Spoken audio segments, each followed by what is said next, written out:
Heads up. Heads up.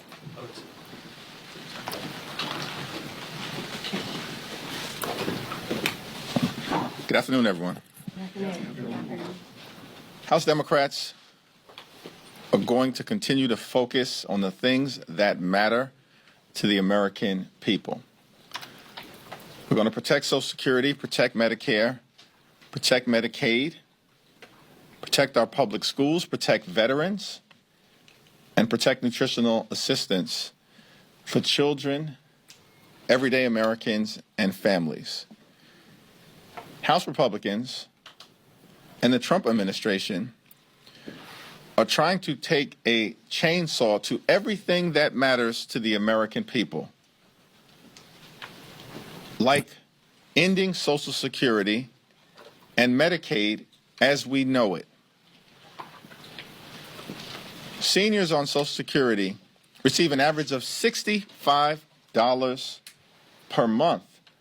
They rely on Social Security in earned benefit to put food on the table, clothing on their back, and to make sure that they can pay their rent or pay their mortgage. It's extraordinary to us that Donald Trump, the administration, and Republicans are trying to detonate Social Security in real time, including by dismantling the Social Security Administration, which will impact the ability of older Americans to receive benefits. The Republicans believe that Social Security is a Ponzi scheme. Project 2025 is the Ponzi scheme. Republicans are defrauding the American people. Last year, Republicans promised that they would drive down the high cost of living and ignored Project 2025, lied to the American people as if it didn't exist. This year, Donald Trump, the administration, and Republicans in the Congress have done nothing to drive down the high cost of living. Costs aren't going down, they are going up. Inflation is going up. America is becoming more expensive and less affordable under complete Republican control of government. At the same period of time, Republicans are flooding the zone with a parade of horribles that all relate to Project 2025. That's the Ponzi scheme that's been run on the American people. And front and center right now is the target that Republicans have put on the back of Social Security recipients all across America. Democrats are going to fight hard to protect Social Security and Medicare and Medicaid and the things that actually matter to making life better for the American people. Questions? Leader Jeffries. Mr. Leader, good afternoon. Thank you. There's been some reporting that Republicans might have a numbers problem. What does that mic actually do? It speaks for the cuts camera and Bruno Okay. Corinne. All right. My first time seeing it, I was wondering what's going on here. Okay. Thank you. It's kind of an oversized microphone there. Well, so as Yoda said in Star Wars, those size matters not. Okay. In any event, there's been some... I want to refrain from commenting on that observation. But go ahead, yeah. Star Wars. Okay, yeah. In any event, there's been some suggestion that Republicans might have numbers with their reconciliation package. There's some reporting that there might be a withdrawal of the nomination of Elise Stefanik. What do you think that says if they were to pull that nomination or she were to withdraw, about them having trouble with numbers to get through the so-called big, beautiful bill? Republicans are in free fall right now. House Republicans are fighting with Senate Republicans. Senate Republicans are fighting with House Republicans. House Republicans are fighting with each other because you've got a group of people who are uncomfortable with the fact that they were forced as House Republicans in so-called swing districts to vote for the largest Medicaid cut in American history, and we will not let the American people ever forget it. Then you have a group of so-called Freedom Caucus Republicans who want to go further in terms of the cuts that are harmful and painful that they want to inflict on the American people. And then you've got Republicans in both the House and the Senate who don't know whether they should follow orders from Donald Trump or Elon Musk. So the whole situation is chaotic and confusing, but it all relates to a corrupt Ponzi scheme that they are trying to jam down the throats of the American people. Let's speak to this numbers issue. It's unclear what the numbers issue ultimately represents. I don't know. They seem to be panicking about the two special elections in Florida, which shocks the conscience of anybody who follows these races closely. Florida 1 and Florida 6. Donald Trump won those two districts respectively by 30 and 37 points. How is it that they are even competitive at this point? Why are Republicans panicking in deep red districts? It's because their agenda is unpopular. They are completely and totally out of control. There's been no focus on driving down the high cost of living, and instead, this budget that they want to jam down the throats of the American people in order to provide tax cuts to their billionaire puppet master donors like Elon Musk is also unpopular. So they do have a numbers problem that they're going to have to try to resolve, but that's for Republicans to work out. Leader Jeffries. Sir? Leader Jeffries. Yeah. Yes? Yes, Leader Jeffries, what is your comment on the latest mass firings at NIH, at HHS today, announced today, in context of the others that we all are hearing about? The mass firings are likely unlawful, will likely be challenged in court. And we also know that it does nothing to improve the health, safety, and economic well-being of the American people. It will hurt it. Leader Jeffries. Thanks. Thank you, Leader. Have you spoken with Congresswoman Crockett regarding her comments towards Governor Abbott, and how are comments like that affecting the party's brand? I have not had a conversation with Jasmine. I did see that she issued a statement clarifying her remarks, and her statement speaks for itself. Leader Jeffries. On top of that, you've mentioned the list of horribles from Project 2025. On top of that, one of the other ones, unrelated to Social Security, Medicare, Medicaid, is the ramping up of deportation, sending people to El Salvador, and they're coming day by day by day.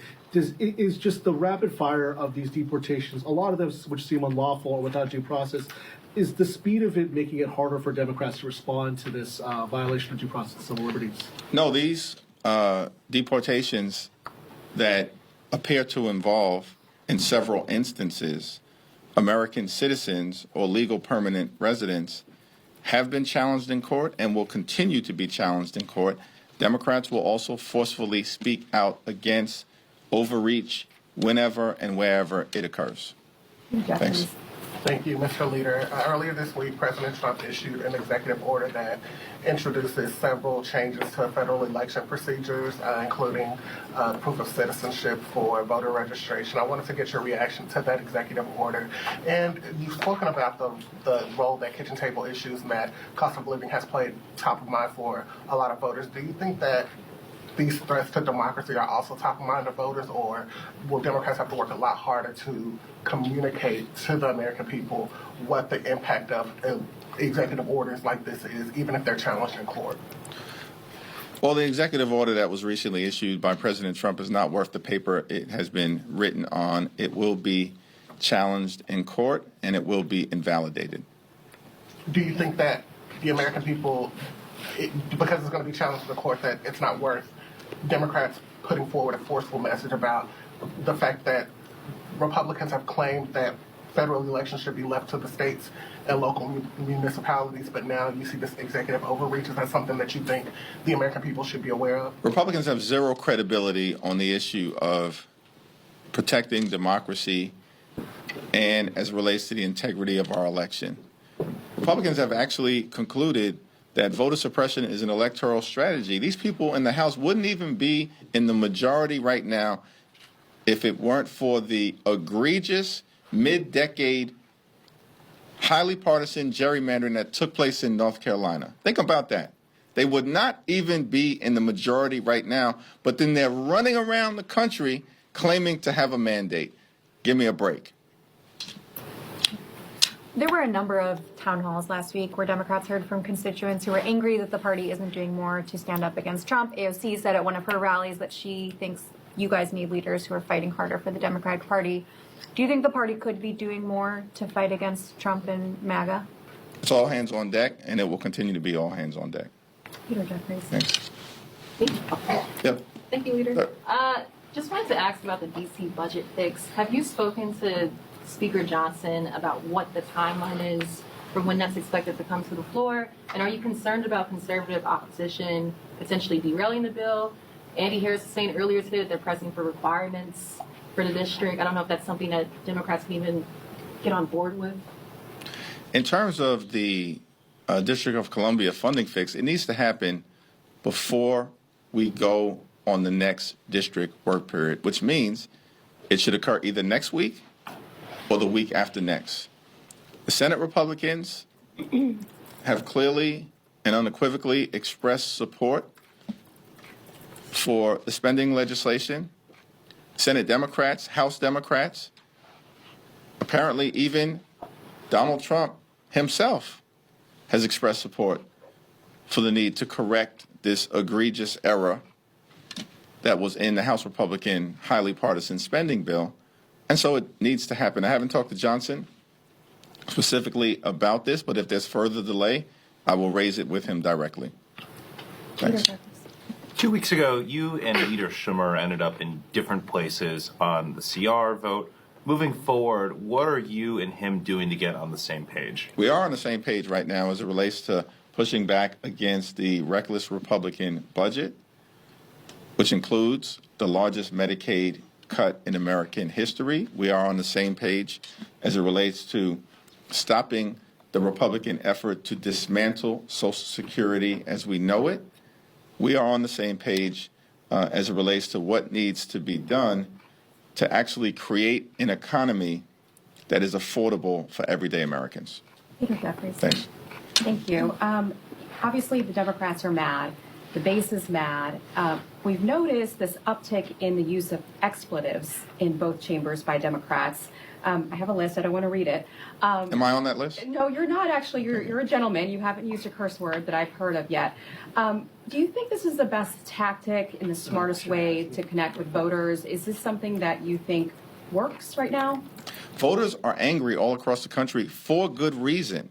We are witnessing in real time an unprecedented assault by Republicans on the economy, an unprecedented assault on Social Security, Medicare, and Medicaid, an unprecedented assault on the American way of life, an unprecedented assault on veterans, thousands of whom have been fired without justification by the Trump administration, and an unprecedented assault on American democracy.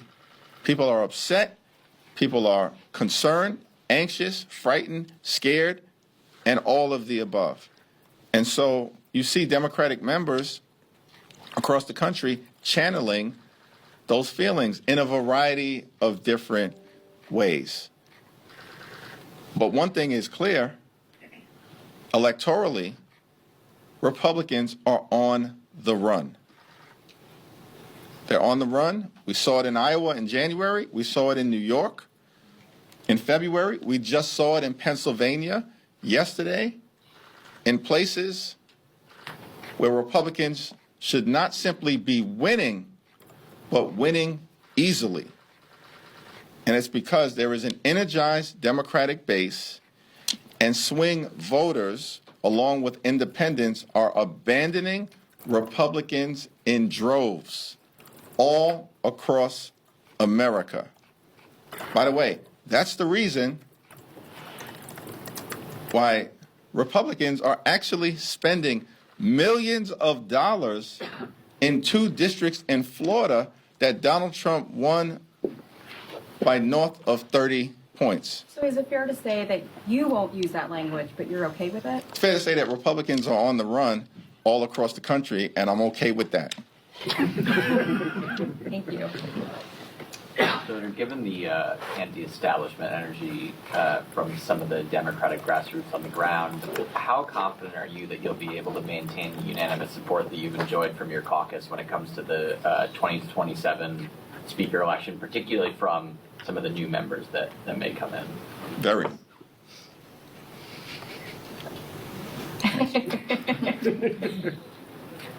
Had unanimous support now, 20 different times across 2 different Congresses? Kind of speaks for itself. Thanks. Thank you, Leader. In recent days, we've seen a number of students, international students here on visas, get detained at Columbia, Tufts, and today the University of Alabama.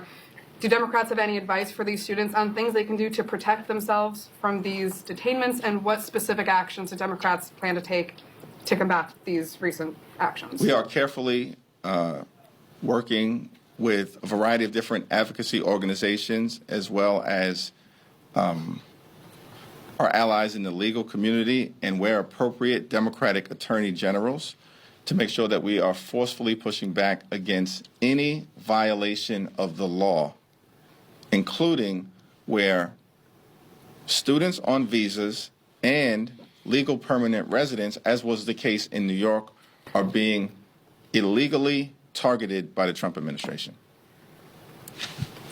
Thank you, Leader. Can you describe your relationship right now with Leader Schumer, and are you two good? Yes. Can I ask you to elaborate on your strategy? You said it's all hands on deck as far as what the fight looks like. When can we start to expect to see some evidence of this fight, and whether or not Democrats can land a punch on Republicans? And what evidence are you looking for exactly? Well, should we win elections? Check. Should we outraise Republicans? Actually, the DCCC, interesting that I haven't seen this aggressively covered because it runs against the narrative. But the DCCC had its best off-year January ever and outraised House Republicans by $4 million. Wait a second. They're in the majority. They've got access to all of this deep-pocketed money. But the DCCC had its best off-year January ever in history. And then what happened in February? We outraised the Republicans again. They're in the majority. We outraised the House Republicans, and by the way, outraised the Senate Republicans as well, which almost never happens. And then in special election after special election after special election, Democrats are winning. Winning. We're talking quantifiable facts, numbers, fundraising, elections, and Donald Trump's public approval ratings are plummeting. He's supposed to be in his honeymoon period right now. One of the reasons why Republicans are probably panicking in terms of whether they ultimately will be able to produce the votes to jam a reckless budget down the throats of the American people is that the so-called swing seat Republicans get nervous when they see these special election results and see Donald Trump's poll numbers collapsing, while at the same time, in every single one of these races, independents are breaking for Democrats, and the Democratic base is turning out. Wait, the Democratic base is turning out? In Iowa, in New York, in Minnesota, in Delaware, most recently in Pennsylvania?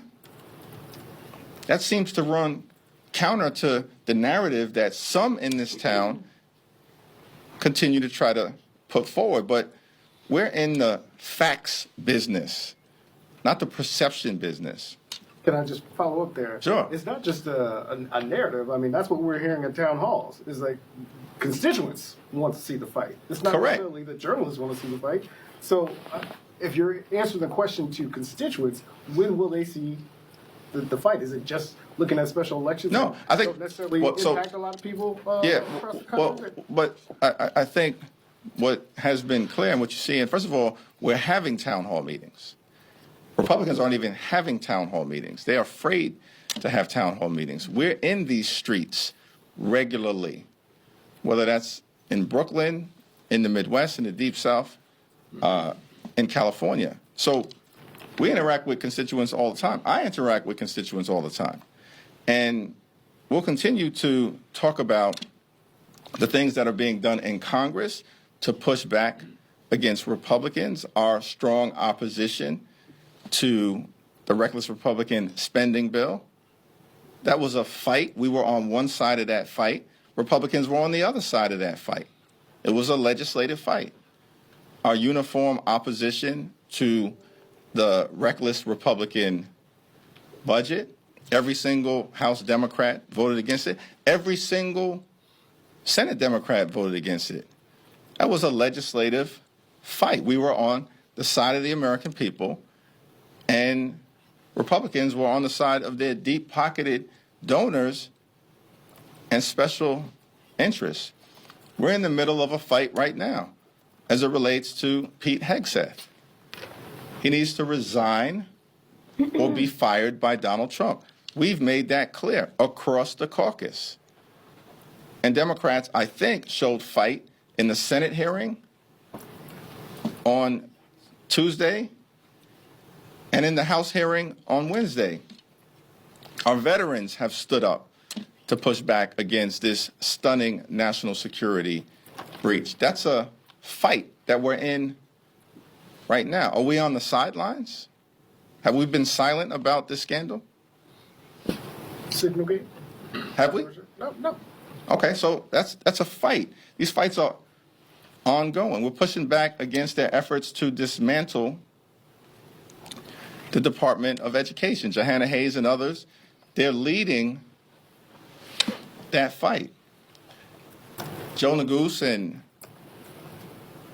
Jamie Raskin and others who are leading the litigation working group effort have been involved in the fights that are taking place in court case after court case after court case where the American people are actually winning in court and Donald Trump is losing. That's a fight.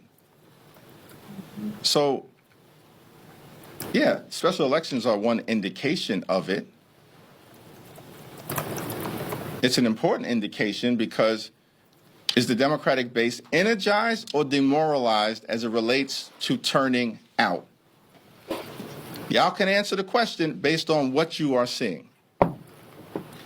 Is the Democratic base energized or demoralized as it relates to supporting the Democratic Congressional Campaign Committee? The data speaks for itself. Those are data points. But the most important thing is that the substantive fight has been underway from the very beginning, and it will continue with the relentless energy and righteous indignation that the moment deserves. Thank you, everyone. Thank you. Yankees predictions this year? Are they in the fight? Too soon, too soon. Have a good weekend. Thank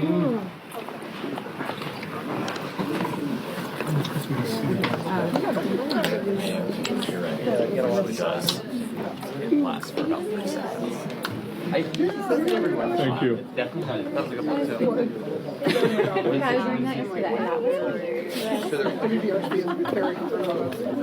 Oh, yeah. I was expecting you to get a New York question in there. Does Johnson made like a film? I mean, you should ask about, not to tell you how to do your job, but like, And then Jake Sherman. you're one of the first people who said that Cuomo stepped aside. No, I didn't mean we would A lot of them are actually getting do it. behind Cuomo. But I'm like, Paul? Oh, okay. No, you're no, he's more or less just like my voters might be interested in him. So Yeah,